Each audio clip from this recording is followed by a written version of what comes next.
Hello everyone, welcome to this marathon session where you're going to learn everything you need to know about circles for your exam. We are going to talk about all the circle theorems that are relevant for the exam, chords, sectors, tangents, arcs, everything in this one video. And hence I've broken this video down into chapters so that you can reference back and forth, and when you're trying to solve some questions and need to reference to a particular theorem, you can come back to this video and just click for that chapter to get to that particular theorem. And to make things easier for you, I have also created a text-based link of all the relevant theorems. However, it does not have a lot of description that I'm going to give you. It is just a list of theorems with a link back to this video so that it is easy for you to maneuver. Finally, this is not something that you can just cruise through, so I recommend that you get a pen and paper and start working through this video with me so that you can take notes and get a complete understanding. And before we go any further, I personally respond to all the questions. So if you have any questions related to the theorems we are discussing, if something is not clear or you want me to go deeper into some of the theorems, please feel free to leave a comment and I will respond to those. The way the video is structured, you will start seeing more complicated theorems towards the end of the video. So we'll start with some of the basics and easier theorems, and as we move forward, we will start introducing some of the more complicated theorems. So stay tuned, get your pens and paper, and let's get started. We all know what a circle is. I'm not going to spend a whole lot of time. One of the important formulas of the circle that you are going to have to remember for your exam is that the area of the circle is pi r squared and the perimeter of the circle is 2 pi r. And what is pi? Pi is a constant. 3.14 is the value rounded to the 2 decimal places. You can also use the value of 22 by 7. 99% of the cases in GMAT you would not have to actually use any of these values. However, it is always good to know these values and remember them so that if need be you can use these values. And as far as using the values is considered, start with 22 by 7 because the exam is not a very calculation intensive exam, so they would likely not test your multiplication skills. However, it is usually a judgment call. In terms of circle properties, before we get into theorem number 1, there are some important circle properties that you should remember. First is that circle is symmetrical about any diameter you draw. The diameter is the line that is going through the middle or the center of the circle, and circle is always symmetrical around the diameter. It covers 2 pi radians. So the angle of the circle can be calculated in radians or degrees. 2 pi radians is equal to 360 degrees, and a semicircle is pi radians, which is 180 degrees. A circle's arc is also measured into radians and degrees, and we are going to talk about the arcs in just a little bit after we have talked about theorem number 1. Theorem number 1 is a very basic theorem, however not the most intuitive, and all it says, if you have 3 non-collinear points, which means points which are not on the same line, then you must have a circle passing through them. That circle is also called a circumcircle. If you need to know more about what the circumcircle is and how to find the center of a circumcircle, which is called a circumcenter, look through my triangles theorems videos, because the 3 non-collinear points will always make a triangle, and once you have the triangle, finding the circumcenter and a circumcircle of a triangle is discussed in my triangles theorems video. One thing of note here is that for any triangle or any 3 non-collinear points, there is a unique circumcircle. You would not have more than one circle that passes through these 3 non-collinear points. Okay, so that brings us to arc and a sector. Let's talk about arcs first. An arc is a portion of the circumference of the circle. It is not an area, it is a length. It is a small segment or a portion of the circumference of the circle. It is measured in radians or degrees, usually measured in radians, and the length is r, which is the radius of the circle, multiplied by the angle in radians, which in this case is theta, so r theta. If you were to calculate the length of an arc in degrees, then you can convert the theta into degrees by just dividing it by 180 degrees. So there is one important thing that you must also know, that the theta or the angle that is created on the center of the circle is also called the central angle of the arc. And we are going to learn more about the central angle in just a little bit. However, it is a very important information to keep in mind. Now, from the arc, which is just a segment of the circumference, we go on to the sector, which is the area between the arc and the center of the circle, and it is a small portion of the area of the circle rather than a small segment of the circumference. And the area of the sector is half times square of the radius of the circle multiplied by the central angle subtended by the arc of the sector, which is theta if you are calculating in radians. So as long as you know how to convert radians into degrees and vice versa, you should be able to find either the length of the arc or the area of the sector. And hence on GMAT, pay very careful attention on what is given in terms of the units when you have to calculate either the length of the arc or the area of a sector. Just make sure you are not using these formulas with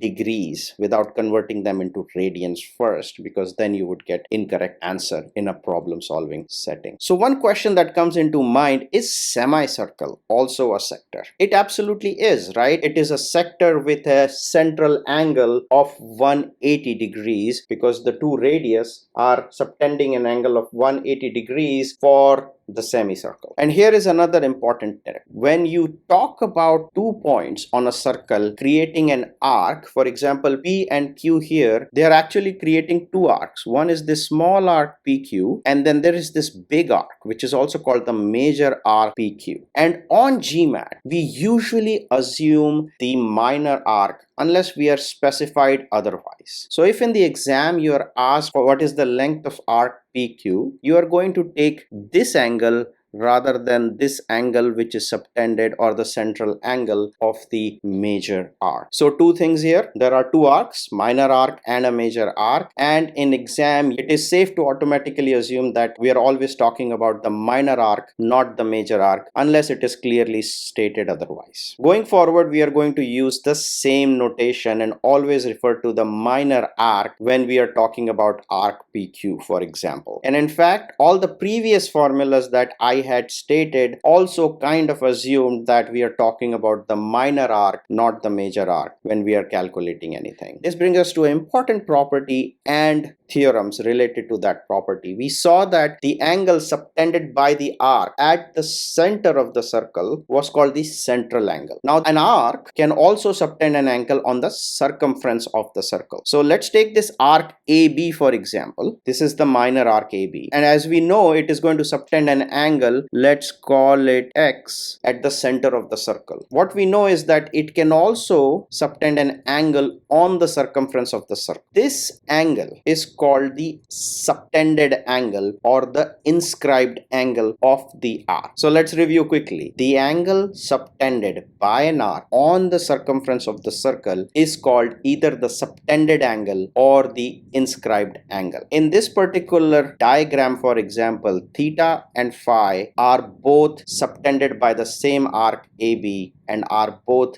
either the subtended angles or the inscribed angles for arc AB. Which brings us to theorem number 2, that the angles subtended by the same arc are always equal. What that means is this theta equals phi. In fact, let's go to the figure number AS5. What this means is for this arc AB, it is subtending these three angles on the circumference of the circle. These three angles being angle P, angle Q, and angle R, and based on the theorem, angle P is equal to angle R is equal to angle Q. And this is a very important theorem for your exam. It has so many different ways of applications that you would be remiss not remembering that and not being able to apply this when the time comes. So what is the relation between the subtended angle or the inscribed angle versus the central angle of any arc? Is there a relation? And the answer is yes, and that is what theorem 3 talks about. The angle subtended by an arc AB, which is X in this case, is half the angle subtended at the center, or angle subtended at the center is twice the angle subtended on the circumference of the triangle. So central angle is 2 times the inscribed angle. And this brings us to some very important theorems. So let's take a semicircle. We know that in semicircle the angle subtended is 180 degrees. So if we were to create a triangle with one of the other points on the circumference of the triangle, we know that the angle subtended by P and Q, arc P and Q, would be 90 degrees because the angle subtended is always half of the central angle, which means that the angle in a semicircle is always 90 degrees. That also means that the triangle made in a semicircle where the third point lies on the circle somewhere is always a right angle triangle. Angle in the semicircle is a right angle. Now there are many ways to read through this particular theorem. That is, angle subtended by the diameter on a circle is right angle, which is very clear. PQ is the diameter and it is subtending an angle of 90 degree. So the converse is also true. If we are given that an arc PQ subtends an angle of 90 degrees, that means it must have a central angle of 180 degrees. That means it must be a semicircle, and also that PQ must then be the diameter of the circle. And finally, if a chord, any chord PQ, and we'll come to the chords in a little bit, but just for the sake of completeness, if a chord PQ subtends a right angle, then that chord must be a diameter, and diameter is the largest chord of the circle. And since we have a chord that is subtending a 90 degree angle at the circle, its central angle would be 180 degree by theorem number 3, and hence that chord would be the diameter since it is going to be a semicircle. So as you can see, the small property that the central angle is twice the subtended angle results in so many different theorems that you have to always remember and recall very quickly during the exam so that you can solve the questions without wasting a lot of time. So we talked about chord in the previous video. Let's talk about what is a chord. And when we are talking about chord, we have to talk about two other concepts: the secants and the segments. So let's start with chord. A chord is a line segment that links 2 points on the circle. The important part here is that the 2 points have to be on the circle. So for example, in this diagram, because the 2 points A and B are on the circle, AB is a chord. However, PQ is not a chord because P does not lie on the circle. And this is important because if you start applying chord theorems to something that is not a chord or only looks like a chord but is not a chord, then you will end up making mistakes and getting incorrect answers. The other important definition is the definition of segments. A chord divides the circle into 2 segments. The dashed one here is the major segment and this one here is the minor segment.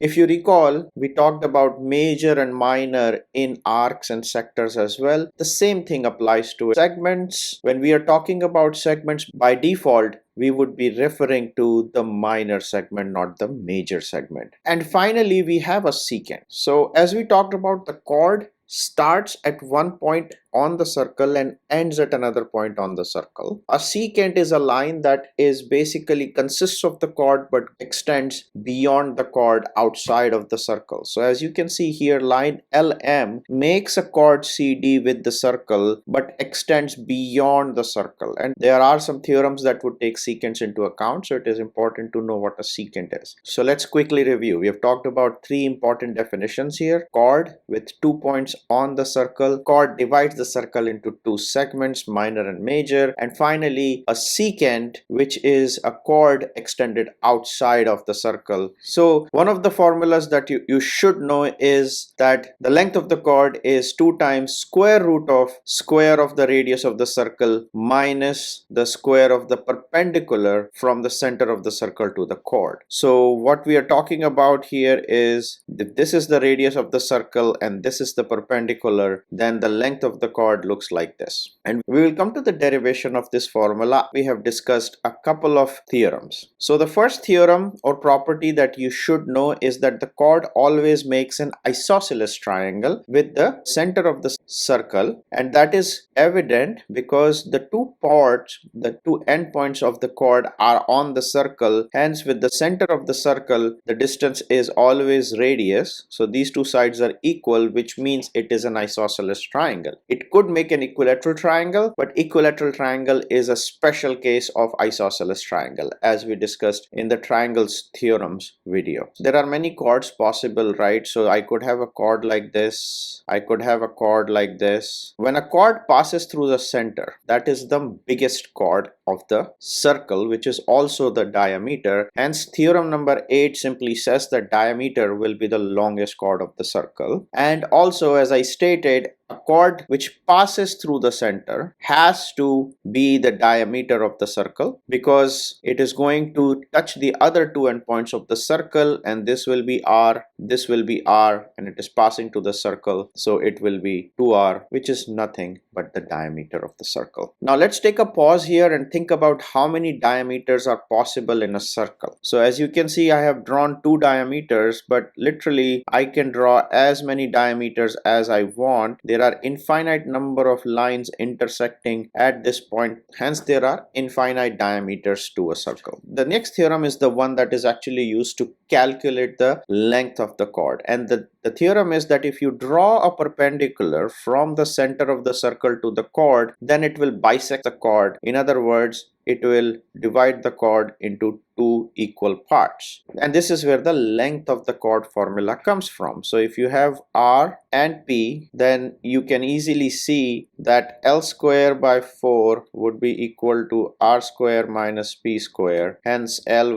would be equal to 2 root R square minus P square. This is the formula we just learned. Now there are some variations of this. If you have a line bisector, so basically you draw a line OP, but you don't know if it is perpendicular or not, which bisects the chord into two equal parts. So OP bisects AB as L by 2, L by 2, then OP has to be perpendicular. So it's kind of the reverse. We are not saying it's a perpendicular bisector. We are just saying that we draw a line from the center of the circle to a point P, and it bisects the chord, but because it bisects the chord, it is also perpendicular. And finally, we have the theorem where if I draw a perpendicular bisector of a chord, so I don't know where the center of the circle is, but I'm drawing a perpendicular bisector of the chord, it has to pass through the center of the circle. We don't know where the center of the circle is, and we can likely find it by drawing and cutting this line with radius R right here, right? And that will be the center of the circle. The center of the circle would always lie on the perpendicular bisector of the chord. The next theorem, this is where segments come into the play, and you have already seen this theorem. If you go back to the theorems in the arc section of the video, theorem number 2, you have already seen this theorem. Theorem says that the angles in the same segment are equal. So let's look at the chord and what are the segments. So this is the chord AB, and it has two segments, the major segment and the minor segment, and AB is subtending theta in the major segment and another angle in the major segment, and what we are saying is that angle in the same segment are equal. So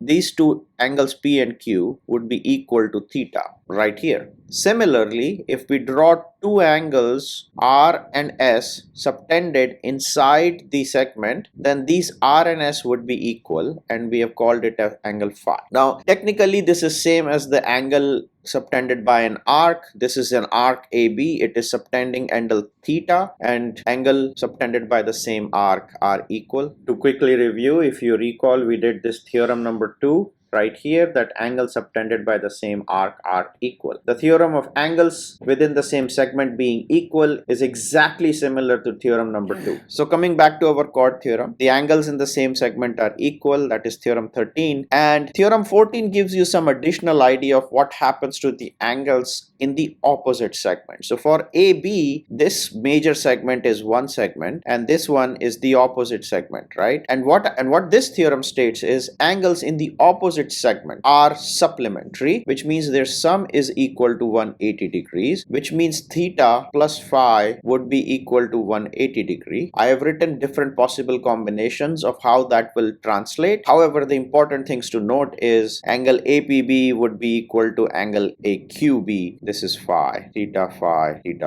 right? And this is a very important theorem. This seems like a simple theorem to know. However, this is a very important theorem because translate your measure of the angle from from one part of the circle to another part of the circle, and if you have to do something like that to get to an answer of the question, you can quickly get it if you know this theorem. So theorem number 15 is that when you have chords that are equal, then they will be equidistant from the center, and vice versa. So this is two theorems in one. Equal chords are equidistant and equidistant chords are equal. It is two theorems in one, and it can be very easily calculated. I can leave it as an exercise, however I think I'll give you an idea. So we are given two equal chords. So we know that equal chords, whatever this be, this is L by 2, L by 2, perpendicular from the center divides the chord into two equal parts or bisects the chord. Same thing would happen here, and if I draw a triangle RR, I don't know this P1 and P2. However, you can see that the other two lines in this right angle triangle are equal. So P1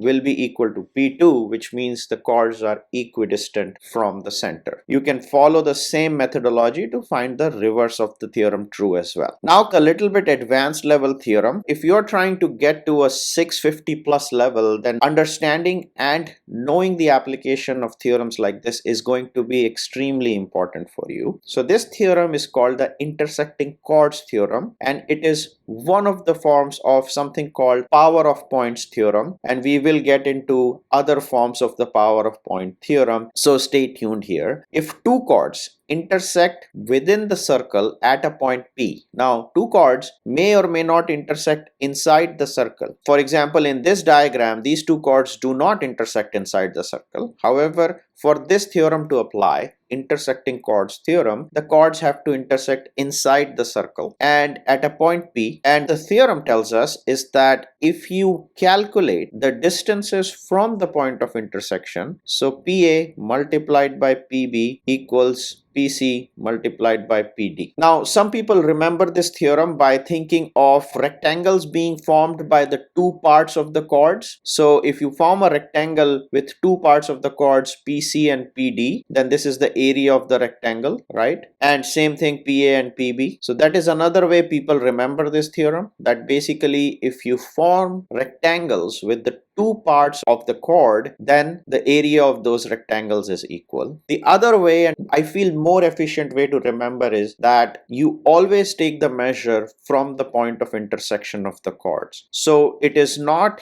AB multiplied by AP, it is PA multiplied by PB, PC multiplied by PD. And this is how you should remember power of point theorems, and you will understand why when you look at the next forms. This is a very important theorem, and there are official guide questions. For example, in official guide to GMAT Quant Review 2022 edition, this is question number 293. So we talked about when the two chords intersect within the circle, but what happens if they are not intersecting within the circle and if they extend beyond the circles? First of all, they are not chords anymore, right? We talked about secants, so they become secant, and it is called a two-secant form. However, the formula gets applied the exact same way, and this is why it is important to remember that we always take the measurements from the point of intersection. So in this case also, it will be PA multiplied by PB, PD multiplied by PC, and them being equal. Now, for the sake of completeness, let me make another point. This form is called two-secant form B, and this is two-secant form A. Even though these are technically not secants and chords, but if you extend them beyond the circle, they could be secants. So both of these forms are called two-secant forms. This one is called form A, where the chords or secants are intersecting within the circle, and the other one is where they are intersecting outside of the circle. Okay, so now there is one more additional form of power of a point theorem. This is an important theorem, again an advanced theorem. If you're trying to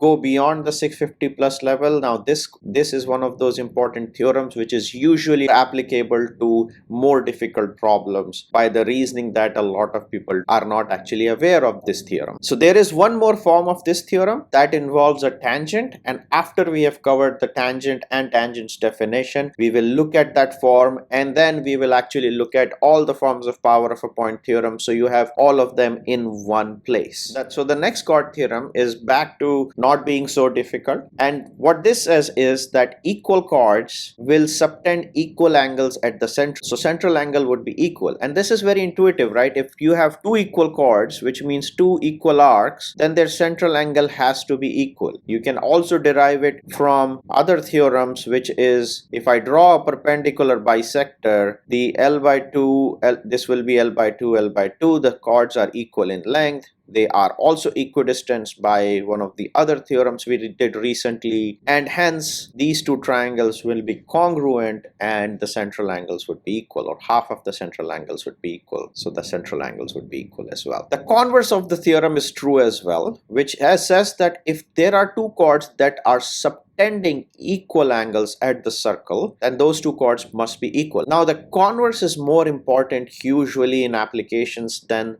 the actual theorem, and here is the reason why.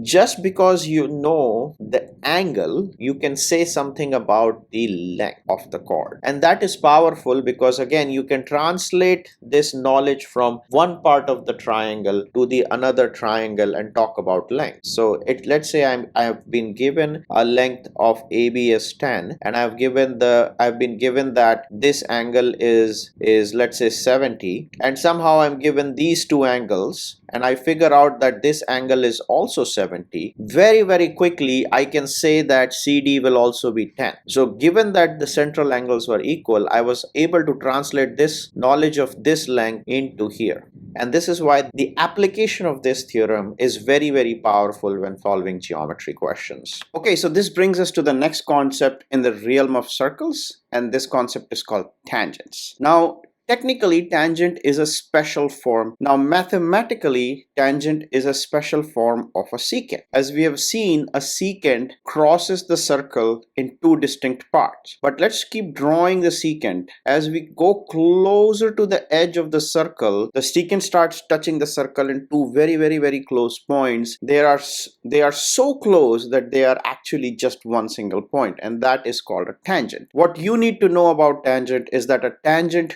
touches the circle at a single point, and that single point is called the point of tangency. So in this particular case, AB and PQ are two tangents, and B and S are the points of tangency. Before we move on to the theorems related to tangents, how many tangents can a circle have? A circle has infinite number of points on it, and for each of those points there would be a tangent that would be touching the circle. So there would be infinite tangents for a circle. Okay, the first and very important theorem about tangent is that a tangent is always perpendicular to the radius at the point of tangency, not anywhere else at the point of tangency. So here is my circle, here is my center O, and if I draw a radius which connects the tangent at the point of tangency, then that angle is always 90 degrees. Not this angle, only at the point of tangency. This is a very important theorem for you to remember, and it is also very easy. Tangent and radius are always perpendicular at the point of tangency. Sometimes we also call tangent is perpendicular to the circle itself. The other very important theorem is that the tangents from the same outside points are actually equal. So if you draw two tangents from a point, so let's say PT and PS are two tangents, and S and T being the points of tangency, they are actually equal no matter how you draw it. Let's call it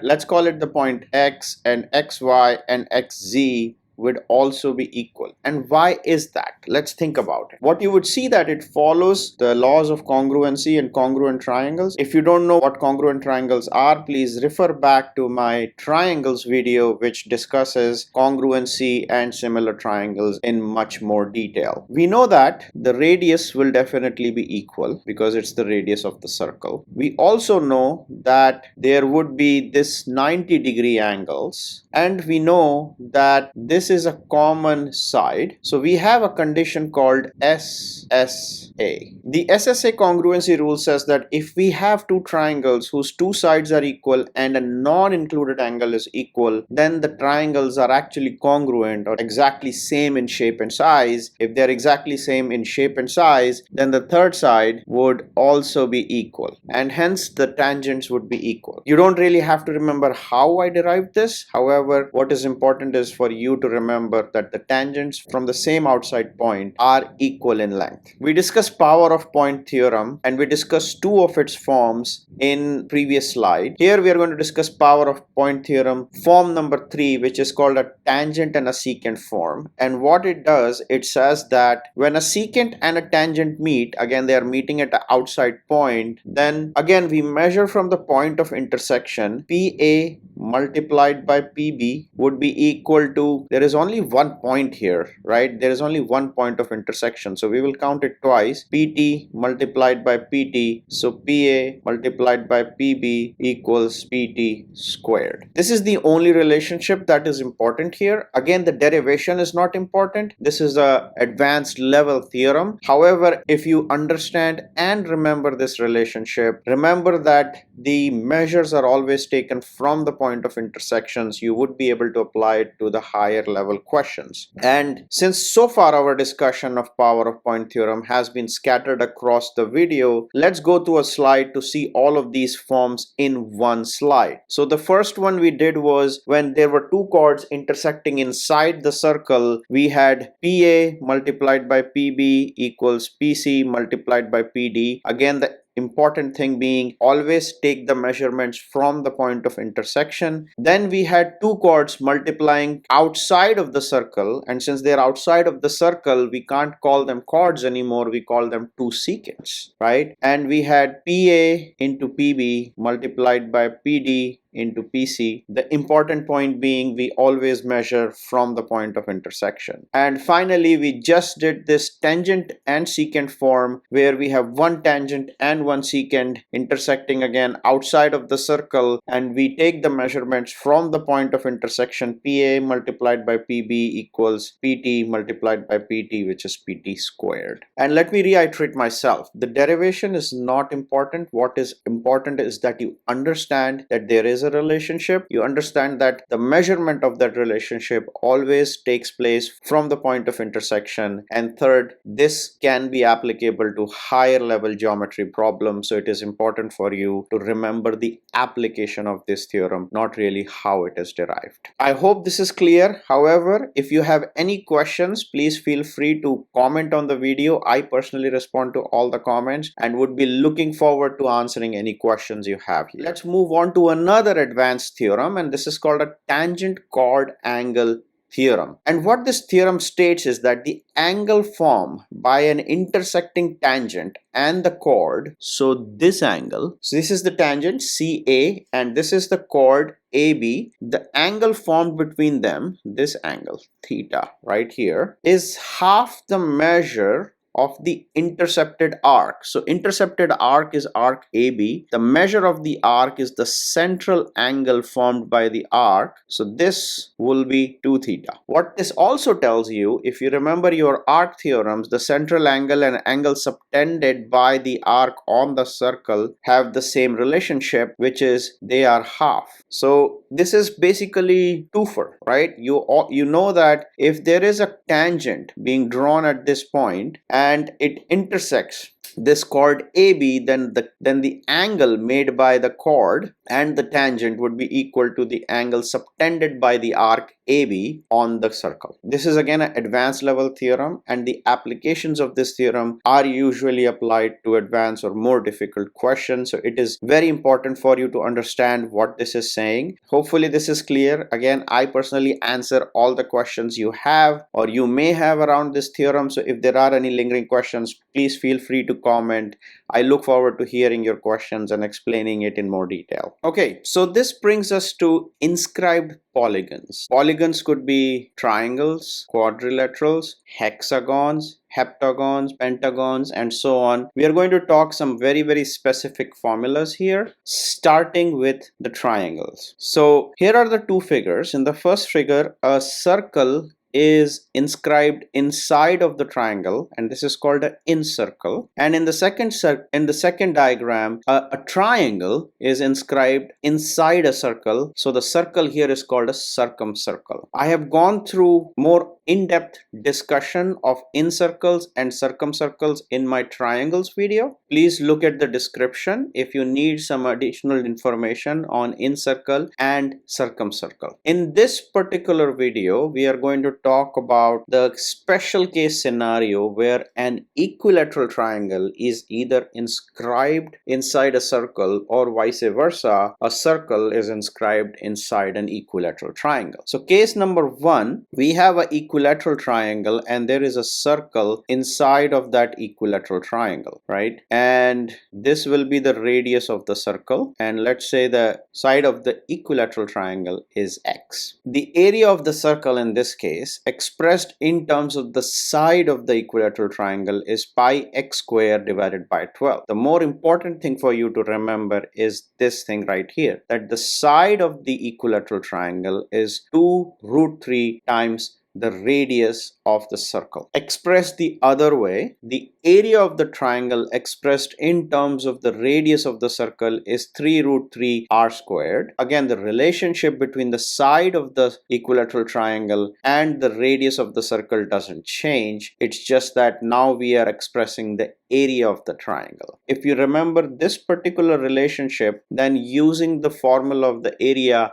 you can very easily calculate the area of the circle or area of the triangle depending on what is given to you. So the important relationship to remember here is that the relationship between x, which is the side of the equilateral triangle, and r is x equals 2 root 3 r. Similarly, the second case is where you have a circle which is a circumcircle of an equilateral triangle, and this will be r and this will be x, and the real relationship that you must remember here is that x is equal to root 3r. Once you understand that, then depending on whether you are given the radius and you have to find the area of the triangle, or you're given the side of the triangle and you have to find the area of the circle, you can find that very easily. Area of circle represented in terms of the side of the equilateral triangle is pi x squared by 3, and area of triangle represented in terms of radius is 3 root 3 r squared divided by 4. However, all you need to do is remember that x equals root 3 r, and if you could remember this and recall it during the exam, the rest of the calculation and derivation of the formula of area would be straightforward. Next, you have inscribed squares. Again, two cases. The square is inscribed inside the circle, which is case 1, and circle inscribed inside the square, which is case 2. In case 1, it is very easy to note that this is going to be a right angle triangle with the base and the perpendicular as equal, or the two legs of the right angle triangle equal, so the side of the square would be nothing root 2r. Second one is slightly more difficult to visualize unless you draw it this particular way. So in this, a circle is inscribed inside the square, and you can clearly see that this is the diameter, so a will be equal to 2r. There are corresponding formulas for the areas. However, if you understand this relationship, you can very easily derive the areas. And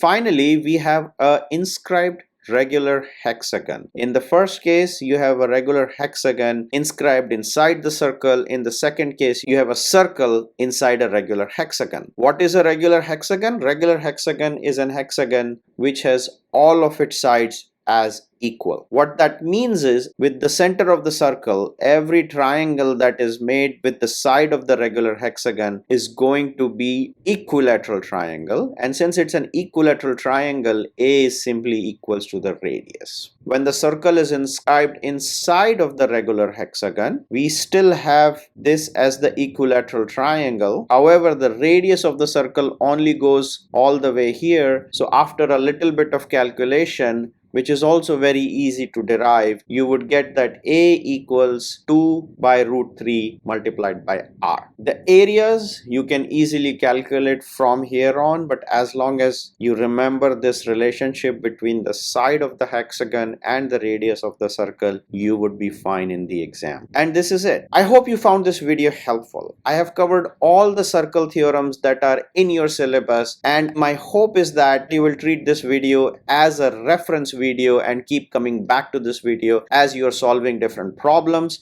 The video is divided into chapters, so if you hover your mouse over the little video line, you would see different chapters. They're also given in the description. What that means is you can go back and forth. You can go back and forth and only to the point that you are interested in watching at a certain time. Finally, if you have any questions or recommendations around the next video you want me to create, please feel free to comment. The goal is to make GMAT preparation easy for you. Thank you so much for watching. All the best with your prep.